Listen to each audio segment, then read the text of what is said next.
근데 요즘은 이게 직장인 부부가 많으시잖아요. 맞벌이를 하셔서 한 명은 사업을 하시거나 한 명은 직장 다니시거나 해서 맞벌이 하는 경우가 많은데 이런 경우에 연말정산을 합칠지 나눌지 이걸로 잘해보려다가 싸우기까지 하는 그런 부부가 많다고 들었어요. 진짜? 네. 이게 맞나요? 요즘에는 대부분 부부들이 맞벌이를 많이 하시는데 일반적으로 뭐 소득이 높은 쪽에 몰아주는 게 맞다라고. 그래서 배우자 카드 들고 다니고 막 그래요. 네, 맞습니다. 네. 그렇게 생각을 하시는데 이 내용은 반은 맞고 반은 틀리다고 좀 볼 수 있습니다. 야, 근데 그래도 한 푼이라도 더 버는 쪽에 몰아주는 게 좀 더 나을 것 세율이 같긴 막 한데요. 높고 네. 네, 맞습니다. 예를 들어서 자녀가 한 분 있다고 하면 소득이 높은 뭐 24% 구간의 남편이 받게 되면 36만 원의 효과가 있겠지만 만약에 낮아서 15% 구간에 있는 와이프가 받게 되면 22만 5천 원밖에 효과가 없겠죠. 그렇지. 그래서 일반적인 소득 공제는 뭐 유리하다고도 볼 수 있습니다. 아니, 그러면 인적 공제로만 본다면은 소득이 높은 남편이 받는 게 좀 유리한 거예요. 구간이 위에 있다면. 네, 네. 과세표준 구간이 높이 있다면 더 유리한데 아까 저희가 계속 말했던 신용카드 공제나 뭐 의료비 공제 같은 경우는 최저 사용 금액이라는 게 있습니다. 그래서 신용카드는 총급여의 25%를 넘어야 되는 거고 의료비는 총급여의 3% 이상을 써야 되는데요. 뭐 3% 생각보다 쉽게 쓸 것 같지만 저희가 요즘엔 대부분 실손보험으로 다 보전을 받기 때문에 실제로 내가 낸 돈은 거의 없어요. 그래서 1억이 급여인 사람이 의료비로 공제를 받으시려면 실손보험을 제외하고 300만 원 이상을 쓰셔야지 공제가 가능한데 그렇다고 또 일부러 아프기도 그렇고. 그렇죠. 예. 네, 만약에 뭐 5천만 원이시라면 150만 원만 초과하면 공제를 받으실 수 있는 거니까 이런 부분에서는 어떻게 보면 소득이 낮으신 분이 유리하다고 볼 수가 있는 거죠. 그러면 이제 맞벌이 부부의 경우에 기본소득 공제는 소득이 높은 쪽이 받고 교육비나 의료비처럼 이제 써야지 받을 수 있는 이 세액 공제는 소득이 낮은 쪽이 받으면 되나요? 그렇게 하면은 너무 베스트지만 우리나라 세법이 그렇게 뭐 낙낙하진 않기 때문에 그래요. 근데 제가 이제 계속 말해도 그래서 뭐가 유리한 건데? 라고 물어보실 텐데 네. 홈택스 사이트에서 맞벌이 근로자 절세 안내라는 메뉴가 있습니다. 거기 들어가 보시면 시뮬레이션을 다 돌려볼 수가 있으니까요. 그걸 미리 해보시는 걸 추천드립니다. 저는 개인적으로는 가정의 평화를 위해서는 따로 하는 게 좋을 것 같아요. 왜냐하면 1년 내내 카드 쓴 거를 다 들여다보게 돼 있습니다. 결코 그게 가정의 평화를 위해서 좋지 않다라는 소비 패턴을 다 익히고. 제 주변에 그다음에 또 싸울 사례들이 많더라고요. 네네. 네, 똑똑한 연말 정산을 준비하는 방법에 대해서 얘기를 나눠보고 있는데요. 자, 방송을 보시는 분들 중에 아직까지 이번 연말 정산을 준비 못했다 하시는 분들도 계실 거거든요. 자, 내가 일주일밖에 안 남았어. 시간 없습니다. 지금이라도 좀 환급을 더 받을 수 있는 방법이 남아 있을까요? 10월 이후에는 사실 소득공제보다는 즉각적으로 세금 빼는 이제 세액공제 부분을 많이 챙겨야 되는데 네네. 그중에 이제 기부금이 좀 있습니다. 기부금은 정말 잘 활용하시면 세액공제로 좋은데요. 네. 최근에 새로 생긴 제도가 하나 있는데 고향사랑 기부제라는 게 있습니다. 오. 이게 개인이 자기 주민등록 이 등본상 주소지 이외의 지방자치단체에 기부를 할 수 있는데요. 이 연간 500만 원까지 기부를 할 수 있습니다. 기부를 하게 되면은 그 세액공제도 받을 수 있지만 하나 더 받을 수 있는 게 뭐냐면 최대 30%에 해당하는 답례품도 받을 수 있습니다. 뭐가 들어오던가요? 선택을 할 수 있습니다. 선물을 고르는 선물 선택 가능? 예, 다양한 지방자치단체의 그 각각의 이제 뭐 음식점이나 어허. 아니면 뭐 극장표나 뭐 어떤 관광지에 대한 거. 근데 짧게만 듣기만 해도 혜택이 좀 굉장한 것 같긴 한데 왜 이렇게 높은 혜택을 주는 건가요? 이게 사실 이제 기부를 통해서 지방자치단체에 대한 재정을 좀 확충하려는 게 목적도 있습니다. 그리고 그 지방자치단체에 대한 그 지역 주민에 대한 이제 복리 증진이죠. 뭐 예술 관련된 것도 있고 그 지역에 특화된 뭔가 어떤 기부금 단체가 필요하다거나 그런 곳에 대해서 특화시켜서 활성화를 해주는 거고 하나 더 나아가서는 그 지역자치단체에서 그 답례품을 이제 결국은 제공해주는 그 업체에 대한 거래 활성화도 있습니다. 그것도 네. 참 좋은 제도의 이제 그러네요. 도입이네요.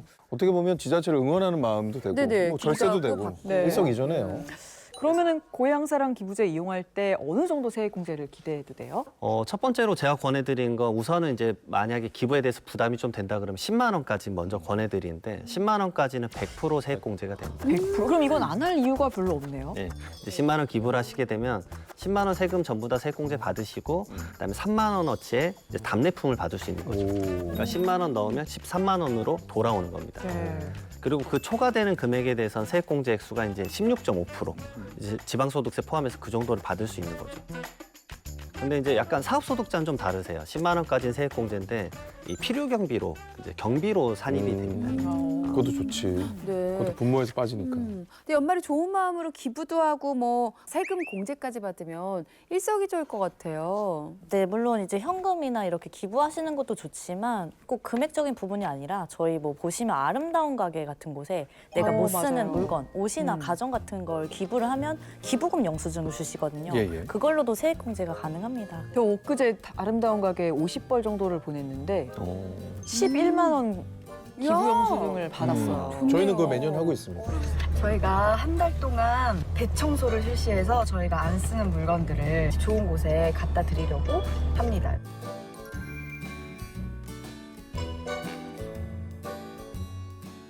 어쨌든 그런 뿌듯함을 맛보았습니다. 네. 네.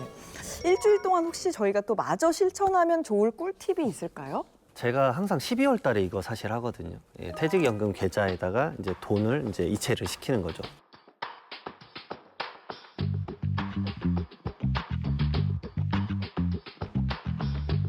이거 시점에 상관없이 결국은 그 연도에만 이체를 시키면 바로 이제 이 세액공제를 받을 수 있기 때문에 연금저축 계좌에는 600만 원까지가 한도고요. 네. 연금저축 계좌랑 플러스 퇴직연금 계좌까지 하면은 최대 900만 원까지 연말정산 세액공제까지 좀 해주는 거죠. 네. 말 그대로 퇴직 이후에 사실은 갑자기 이제 소득이 확 줄어듦으로 인해서 그것에 대한 안전장치의 목적이기 때문에 바로 좀 돈을 바로 빼거나 그런 것들을 못하는 경우도 있습니다. 돈을 바로 못 빼는구나. 예, 중도 해지하면 결국 방금 받았던 이제 세금들 전부 다 토해내야 아, 토해내야 돼요. 빼면 안 되는구나. 예, 이게 55세 이상부터 수령이 가능하기 때문에 아?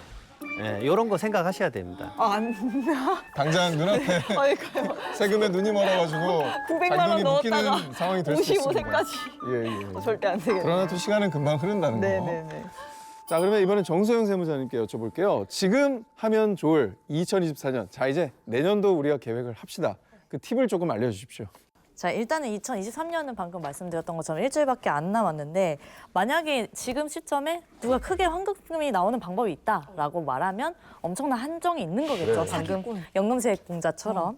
그래서 사실은 지금 하는 것들은 우리가 마지막으로 놓친 게 없는지 2중, 3중으로 체크하는 게 더 중요하다고 생각을 하고 24년 걸 대비하기 위해서는 올해 걸 제가 정산을 잘 해야겠죠. 그래서 내년에 어떻게 하겠다라는 계획을 지금 짜시면 내년엔 좀 더 도움이 되실 것 같습니다. 네, 그러면 예를 들면 우리가 빼먹기 쉬운 것, 까먹기 쉬운 게 뭐가 있을까요? 우리 뭐 현금 영수증을 발행을 해야 되는데 뭐 놓친 거 있죠. 네, 놓친 것들이 네. 분명 있을 거거든요. 그런 부분. 저는 얼마 전까지 현금 영수증을 쓰고 카페에서 휴대폰 번호를 입력하면 그게 알아서 연말 아, 그거 따로 등록해야 돼. 반영이 되는 줄 그게 알고 안 몇 되는 년째 아, 등록해야 돼. 몰라요, 잘. 그래서 저도 근데 그거를 5월에 알았어요. 인적사항으로 할까요? 휴대폰으로 할까요? 하면 휴대폰으로 휴대폰으로 하잖아. 알았어요. 근데 그거를 따로 국세청에 그 휴대폰으로 하는 거를 등록해놔야 받을 수 있어요. 저 그래서 5월에 그걸 보는데 현금 영수증이 하나도 안 뜨는 거예요, 홈택스에. 난 현금을 많이 쓰는데 그러니까 휴대폰 번호 등록을 안 해냈구나. 큰일 날 뻔했어. 그거 정말 큰일 날 뻔했어요. 맞아요. 빨리 하시오. 오늘 하세요. 그 외에도 우리가 인적 공제 중에 장애인 공제라고 인당 200만 원씩 추가로 해주는 공제가 있는데요. 그거는 이제 장애인법상 장애인뿐만 아니라 뭐 암 환자나 뇌출혈, 치매처럼 이렇게 중증 치료를 요하는 그런 환자들도 소득세법상 장애인으로 인정이 되는 경우가 있습니다. 그래서 병원에서 장애인 증명서를 받으시게 되면 추가로 200만 원 장애인 공제를 받으실 수가 있으니까요.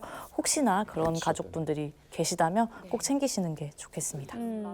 만약에 혹시 중고차를 구매하실 생각이 있으신 분들은 이번 주 내로, 일주일 내로 구매를 하시면 조금 더 공제는 가능하세요. 그래서 보통 차 사실 때 신용카드나 뭐 현금으로 사실 때는 현금 영수증을 받기 때문에 그렇게 사용하신 부분은 소득공제가 가능합니다. 대신에 신차는 안 되시고요. 저는 이제 궁금한 게 저희 같은 이제 프리랜서나 개인 사업 하시는 분들은 연말정산 대신에 이제 5월 종합소득세가 기다리고 있잖아요. 근데 종합소득세 내는 분들을 위해서 꿀팁도 알려주시면 좋을 것 같기는 해요. 일단은 저는 지출 증빙을 좀 잘 하시라고 말씀드리고 싶은데 우리가 뭐 쇼핑하거나 물건 사거나 하면은 사장님이 10% 깎아줄 테니까 현금으로 뭐 해주세요 이렇게 많이 하시는데 그거 너무 좋은데. 그건 이제 저희가 부가세 공제를 안 받는다는 가정하에 영수증을 안 받는 거잖아요.